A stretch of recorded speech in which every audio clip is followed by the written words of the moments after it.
Most people assume that job search is as simple as updating your resume and applying for online applications and then being called for an interview. That's no longer the case. So, in today's video, I'm going to break 5 biggest job search myths that you may be carrying and assuming that's how it works. And also, what's the right way to do it? So, if you've been job searching for a while and you don't know what's causing the delay in getting your dream job, this is a video for you. Hi, my name is Shiv Faujdar. I'm a Singapore-based job search strategist and career coach and a former corporate recruiter. I'm also a LinkedIn top voice. So if you don't already, please do follow me. I have also launched a public Instagram account. Please do follow me there as well because I do Ask Me Anything sessions where I get to answer your questions for you.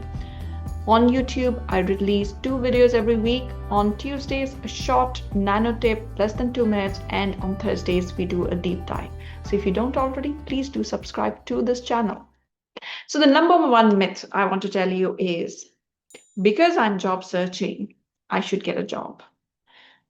Just because you are job searching doesn't mean anybody owes you a job. You are just full of entitlement here. Your competition is not other people who are actively job searching. It's not people who are currently in between jobs. It's not people who currently realize they want to get a new role. Your competition is everyone in your function. They may not be looking for a role.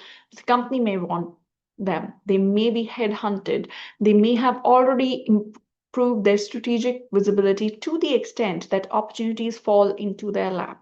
So if you're assuming that just because you're actively seeking for opportunities, people should be helping you, you should be getting a role, that's the wrong mindset you're getting into. It's a mindset which will cause a lot of rejection and disappointment. The second myth I want to look at is online applications is the way to go. I will apply to a lot of roles, 300, 400 applications, and somebody will respond. Well, that's not the way job search works anymore. Online application, easiest but the least effective way of doing a job search. The success rate of getting into an interview through an online application is less than 1%. So if you want to be invited for interviews, have conversations, you need to generate those conversations. Conversations don't necessarily need to be formal interviews. These could be informal coffee chats, career conversations, asking people for advice, asking people for their insights about the industries, basically reaching out to the who's and who of the industry and getting there. One of my MBA students, she was very strategic. She was going to make a triple pivot, change in industry, change in function, change in geography. And to open the door of the right network, she started doing a podcast. She built her network for 10 months before the recruitment season started. And by then, people in the industry, in her geography, in her function knew her. And she ended up making those triple pivots despite the market being crazy. Myth number 3, I need to use those designer fancy CVs out of Canva templates, out of these job search websites because I want to stand out. The truth of the matter is, you will stand out in not an amazing way. It's very difficult to read these designer templates. Most recruiters, most hiring managers are used to the simple formatting. The way you design your CV is not how they assess your capability because they know there are free templates. The content is the key. When I say that, it means you need to be specific about the role, not generic job description kind of bullet points, and quantifiable. What was your actual contribution to the company? That's what matters to them.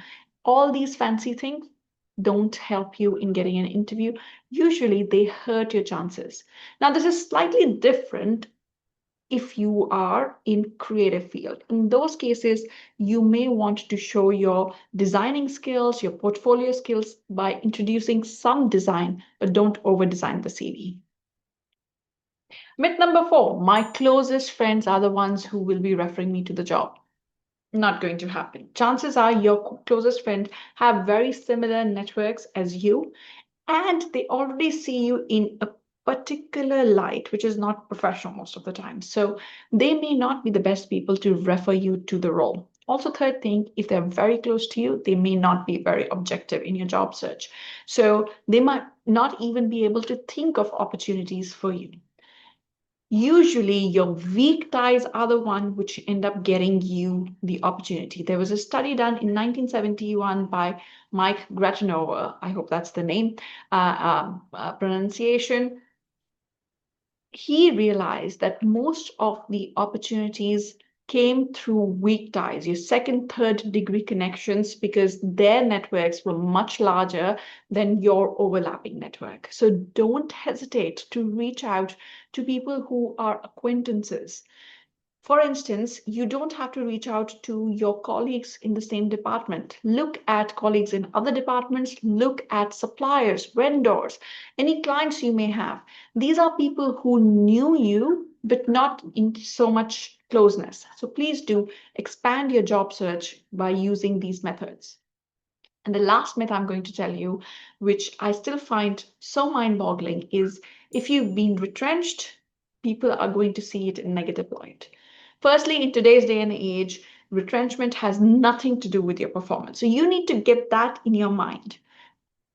You own your narrative. When you are presenting the reason for leaving in the interview, it's how you tell it. Now, I use this phrase, intent before content. Be very sure of how you are saying it. Firstly, are you comfortable? Have you accepted that it's not because of your performance and it's more about the business and its priorities? And then be very objective. Take the ego and emotion out of this and explain to them what happened in the organization that led to this restructuring. So I hope these 5 myths can help you to see what's actually happening in your job search, and you will be able to tweak these to make massive impacts and gain good traction. If you haven't already, please do subscribe to this channel to get more videos like this. I will see you next week. Till then, goodbye. This is Shubh, your career growth partner. Go make an impact.